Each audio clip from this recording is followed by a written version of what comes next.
রামপুরা ব্রিজের পাশে water treatment প্ল্যান্টে চুরির মহা উৎসব।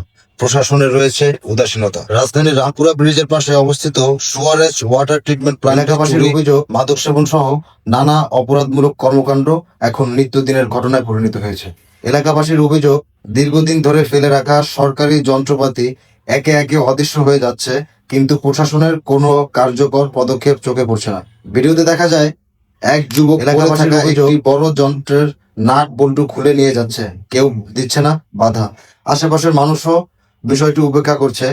স্থানীয়রা জানায়, রাতের বেলায় একাধিক দল এসে ট্রিটমেন্ট প্ল্যান্টের অংশ বিশেষ খুলে নিয়ে যায়। এলাকাবাসীর মধ্যে ওই স্থানে মাদক সেবীদের আড্ডা দীর্ঘদিন ধরে চলছে।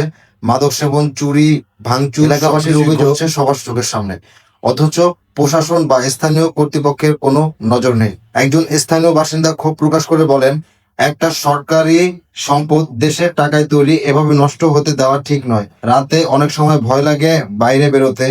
ওখানে যারা আসে তারা সবাই বেশিরভাগ এলাকাবাসীর অভিযোগ, সংশ্লিষ্টরা মনে করছেন রামপুরা খালপাড়ের ওই এলাকায় সিসিটিভি ও নিয়মিত টহল না থাকায় অপরাধীদের দৌরাত্ম্য দিন দিন বেড়েই চলছে। স্থানীয় জনগণ দ্রুত প্রশাসনের হস্তক্ষেপ ও নিরাপত্তার জোরদার দাবি জানাচ্ছে।